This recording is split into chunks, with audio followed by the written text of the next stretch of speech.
Welcome to the Hoosier Basketball Experience. I'm your host, Phil Eisenberger. We have Ralph Taylor with us for another edition of the Hoosier Basketball Experience, where we'll talk about his time with the Purdue Boilermakers and as a broadcaster thereafter. But before we do that, we'll finish up some glory days of Indiana high school basketball. All of that with Ralph Taylor when we come back after these messages.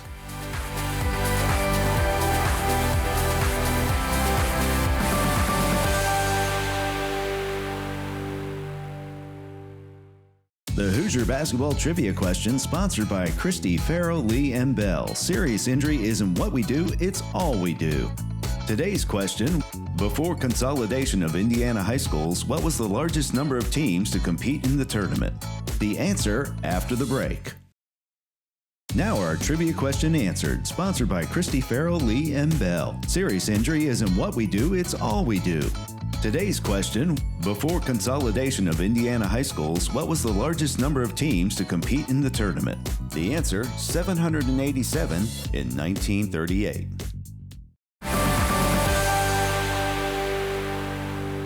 Welcome back to the Hoosier Basketball Experience, today with Ralph Taylor. Before we talk about Ralph and his days at Purdue, let's go back again to the 1965 season when Indianapolis Washington wins the state championship. I'm looking at the stat sheet, Ralph, and we talked in last week's edition about you hitting 9 free throws. You also had 13 points, but Keller goes for 25. A lot of people followed Billy Keller at his days, Indianapolis, Washington, Purdue, and then the Pacers, of course. Talk about that teammate and what a great shooter he was. Bill was just an outstanding, well, first of all, he was an outstanding person. Basketball-wise, he was just second to none. I think a lot of teams we play will look at him and think, well, he's only 5'10", 5'11", he can't be that tough. But Billy was deceivingly fast, an excellent shooter. He really worked at the game. And when Fort Wayne North was in their zone, that was just ripe for Billy just to bombs away, which he did. Sure. He was just really a very competitive individual, good defensive player despite his size, and just, like I said, good all-around player. Talk about Winkler a little bit, who makes the All-Star team the next year. Well, Marvelous Marvin, he was kind of like the third wheel on our team, but he was outstanding talent because he had led the JV team in scoring his sophomore and also played a little bit as a freshman. But he went on to have an outstanding senior year. He broke one of Oscar Robertson's records, was outstanding scorer, averaged over 25 points a game, and goes on to Southwestern Louisiana with Jerry Flake, who recently inducted into the Hall of Fame. Winkler was also an outstanding talent. He was a very quick outside shooter, had the, before Dirk Nowitzki, 1-foot jump shot. Winkler was doing that in the 60s. Okay. So your heroes, Oscar Robertson and all the teammates that he played with at Christmas Attucks, they win in 55 and 56 when you're a kid. Right. Then they win again in 59 when Garrett is the coach there. And so they've sort of got a stranglehold on Indianapolis as the powerhouse team.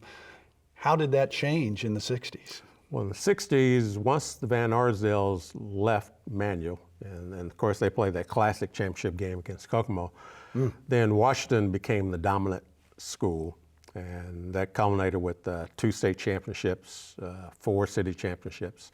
And actually, Channel 8, when Mike Ahern was the news anchor, they did a documentary in the 70s on Washington High School, how it became a dynasty in not just basketball, but other sports in the city of Indianapolis. Great school. Great school. And also want to give a shout out real quick to Mr. Clifford Robinson, who was the grade school coach at School 5, who coached myself and George McGinnis and Marv Winkler. We all have one of those. Mine is a guy named Dick Manier. He was my 5th and 6th grade coach, best coach I ever had. I played for a Hall of Fame coach in high school, Hall of Fame coach in college, and the best coach I ever had was my 5th and 6th grade teacher, right? Because he taught you a lot more than basketball, right? Exactly. Yeah. So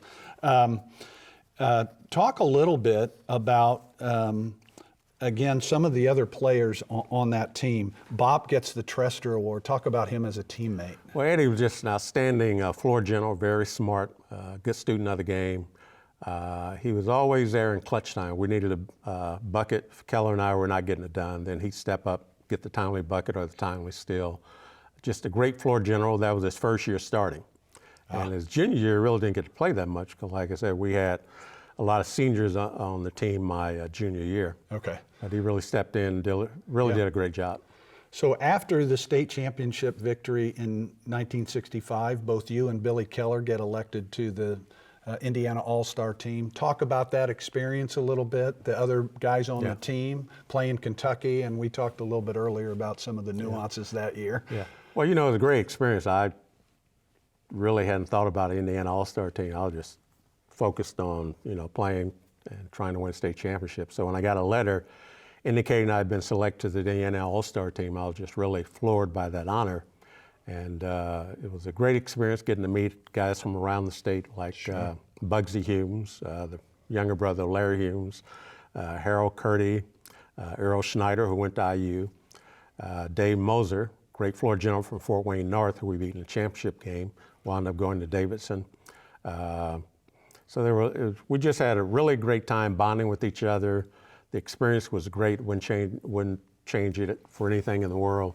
The camaraderie we had was really good. Unfortunately, we lost both games to Kentucky, who was led by the great Butch Beard. Yeah. And Butch went on to start at the University of Louisville and played professionally in the NBA and was also a coach in the NBA.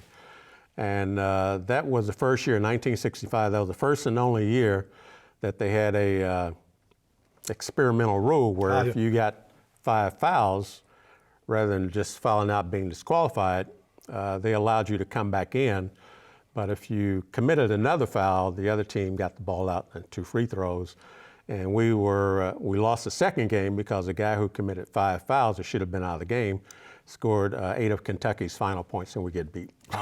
Where'd they play those games back then? They were both Freedom Hall and Butler Fieldhouse. So the great arenas for those. They've moved those around a little bit. I noticed when I was looking at the All-Star teams from years past, some years there were 12, some years there were 13. Your years, there were only 10. Yeah, only 10. Do you know why that was? No, no. Okay. Probably they don't want to do a lot of egos. A lot of playing time. Yeah, a lot of playing time, right. Yeah. All right, so tell the folks a little bit about your recruiting history back in the mid-'60s and how you end up at Purdue. Of course, in the mid-'60s, you're still dealing with a lot of schools a lot of universities were segregated, hadn't integrated. So in my case, I was getting a lot of letters from Southern schools because unlike today where you get to see players, they were just going by name and just assumed I was who I really wasn't. Ralph Taylor seemed white. Yeah, so therefore, you know, so my guidance counselor just took those letters, threw them in the trash can. And Billy and I, we went on a couple of recruiting trips together, and we both decided on Purdue because of the late, great Bob King, who was assistant coach and lead recruiter. Okay. And that was a good decision for both of us. Who all was in your recruiting class? It was Gary Bancroft, 6'5" forward from Michigan, Rick Snyder, Mr. Basketball from Ohio, Ted Reasoner, 6'7" out of Elkhart, Indiana, and the late, great Herman Gilliam, 6'3" out of Winston-Salem, North Carolina. Yeah, yeah.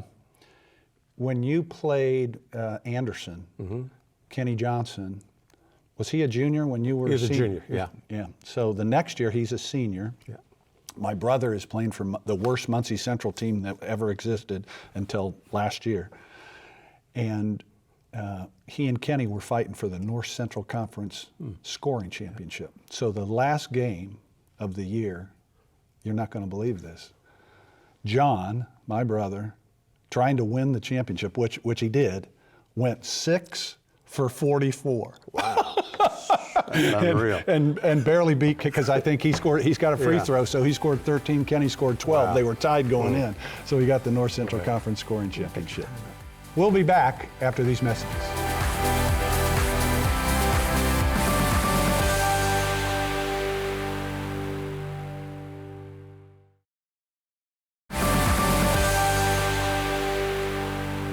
Welcome back to the Hoosier Basketball Experience with the great Ralph Taylor.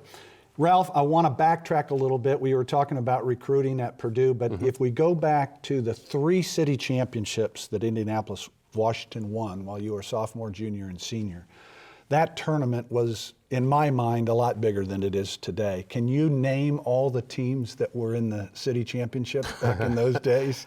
Wow. Let's see, it would be Attucks, Broad Tech, Cecina, Cathedral, Arlington, Northwest, you've got 'em Sacred Heart. I think that's about it. With Shortridge? Shortridge. Manual? Yeah, and Manual. And Manual. So it's a big tournament. A big tournament. You know, win it 3 times in a row. I mean, talk about special. Yeah, and we became the first Indianapolis school to win 3 straight city championships. The great Attucks team, they only won 2 in a row. Our talent was not as great as Attucks' talent, but we won 3 in a row. Sure. Basketball schools that have fallen on different times now, Northwest and Arlington. Our son, who's in the studio, when he was about 10 years old, Northwest was playing Arlington for the city championship at Tech. At Tech, and wow. I took him down to that game so that he could get some culture. Yeah, well, we're always called Northwest Washington West. Yeah. Because after my sophomore year, our freshman class was over 1,000. So because of the crowded school situation, Northwest was built. Okay. So they took half our freshman class. The Space Pioneers. Yeah. So you and Billy get recruited by the great Bob King. You go in at a time when freshmen were not eligible. Right. So you had a freshman team. Talk a little bit about the freshman team at Purdue. Our freshman team was really outstanding. There was an article in the Indianapolis News about 12 years ago that ranked the top Purdue recruiting classes, and we were considered one of the top 5 classes. We had a great team. We had the late Gary Bancroft from Bay City, Michigan, Rick Snyder, who was Mr. Basketball out of Lima, Ohio. Of course, my great classmate teammate Billy Keller, Ted Reasoner from Elkhart, and then the late great Herman Gilliam, 6'3" out of Winston-Salem, North Carolina, who I call this year's Jay Nivey. I call Jay Nivey Herman Gilliam 2.0. Is that right? They played a lot of the same game. Open court, just couldn't one-on-one. touch You them. can't stop them. No. Yeah. And that, by the way, the freshman team that year, we point out you couldn't play other schools, so we played a lot of the fraternities. Okay. And we would dominate so much that our own student body would boo us because we beat the fraternity team so bad that they would boo us. And then in the freshman varsity game, the varsity had the great Dave Shellhouse, outstanding scorer. Sure. So George King, who was the head coach, instructed our freshman coach under no circumstances Are you to win? were we to, well, basically that was it, because he told our freshman coach there would be no switching and no zone. Okay. Of course, Shellhouse, great coming off screen, getting a jump shot, but we couldn't switch. And there was no zone. They beat us by, I think, 8 points. So I've read, I think Mackey Arena, I think ground was broken in 65. Right. And I don't think it was finished until maybe 72 or. No, it was finished in, let's see, the beginning of 67, 68. Oh, was season. it? It was, it's finished. And that was one of the selling points in recruiting. There was going to be this new arena. Okay. And so it gets completed, and do you end up playing UCLA as the first game? UCLA is a dedication game. Okay. And what year was that? That was December 67. Okay. How'd that go? We get beat on the last second shot, not by Lou Alcindor, now Kareem Abdul-Jabbar, not by Mike Warren, not by Lucius Allen, but Bill Sweek. Okay, don't remember that man. Only 2 points of the game, and he beats us. Well, and we get beat 72-70.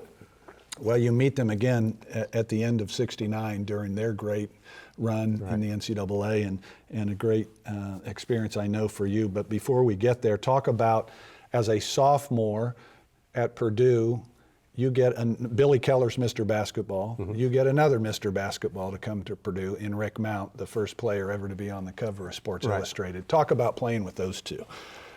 How did you get a shot off, by the way?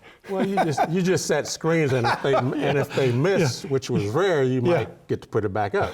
Otherwise, it was role playing before role playing became the vogue term for role players. So you just set a screen, and they would shoot, and you go after the shot if they missed it. I often wondered, before Jim Rosensteel died, Rosie, who coached Rick Mount at Lebanon, we had lots and lots of conversation, and he showed me tape, and notes on what he had set up to get Rick so many shots. And I remember as a kid, I didn't see Lebanon play, but I certainly saw Purdue play, and it seemed like that King had taken the same approach in making sure that he got shots, screen after screen after screen. Was that the case? That was the case. Okay. Yeah. But I would also mention that playing with Rick was exceptional. I mean, he was one of the best shooters I ever saw. Yeah. And if the three-point line had been in effect at that time, he probably would have averaged over 50. Yeah, it was incredible. Then there were two other guys. One was at LSU, Pistol Pete. Sure. The other was Calvin Murphy at Niagara. Yeah. All three of those guys would have averaged over 50 points per game. Was there a shot that Rick Mount liked better than a fadeaway jumper from the right corner? He liked any shot he could take coming off a screen. There you go. His arm never got sore. Arm never got sore. That's awesome. So Purdue going to the Final Four and then to the final game. What a great season in 1969. Talk about your recollection of the season as a whole before the tournament.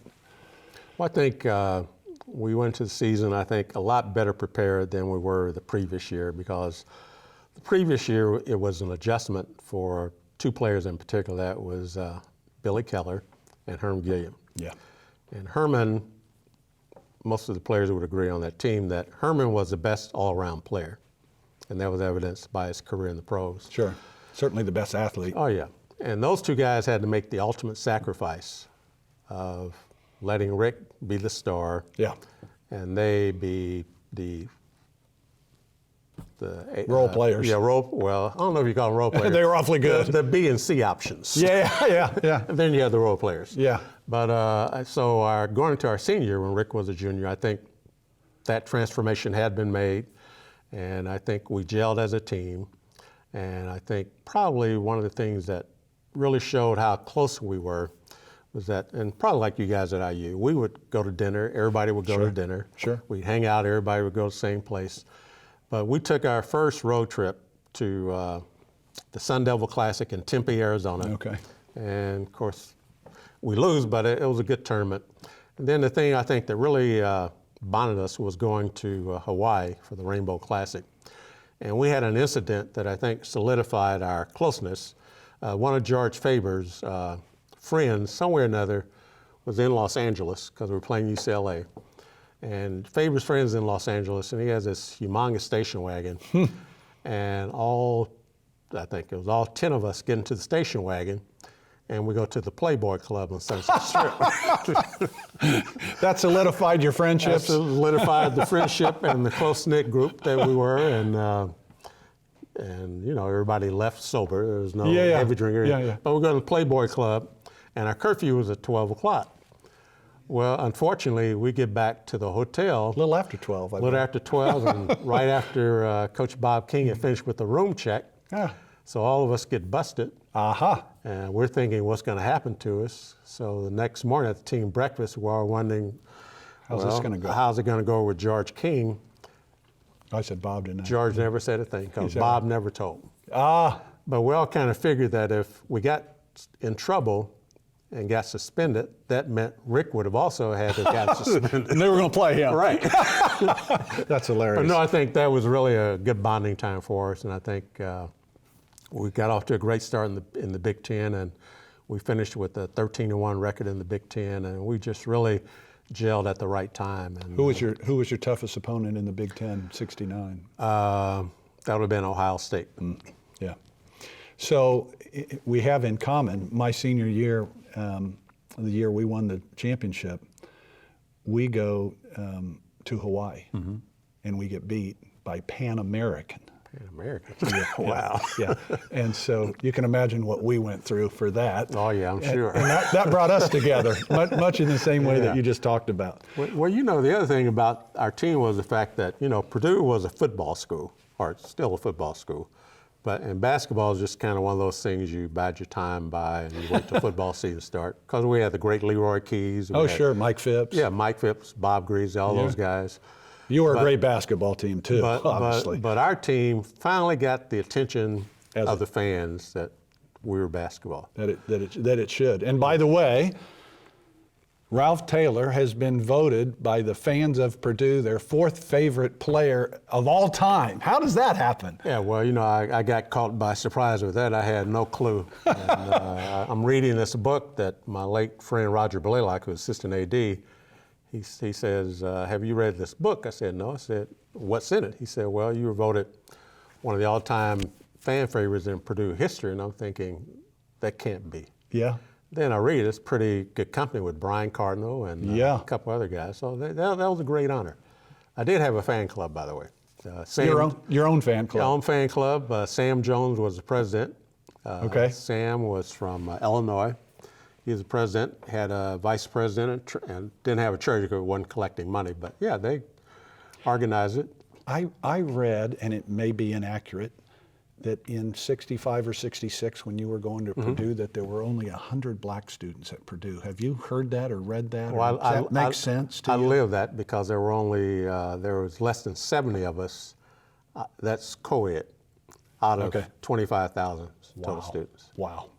And that was in 66. That was 65, coming in as a freshman. 65, 66. Yeah, that was a total undergrad enrollment. Amazing. And I'm glad you mentioned that because in this particular time, you know, racial tensions and awareness is at a heightened level. Sure. So here we are in West Lafayette. And, you know, for me, it really wasn't a big deal because grade school, high school. Sure. But for individuals like Others. Herman Gilliam from segregated Winston-Salem, Leroy Keys, segregated Newport News, it was a big deal because they had never interacted with white people in their entire lives. Sure. And now all at once they're on a campus, and you know that was a major adjustment. Absolutely. Ralph, thank you for being our guest. Thank you, Phil. Appreciate it. We'll be back after these messages.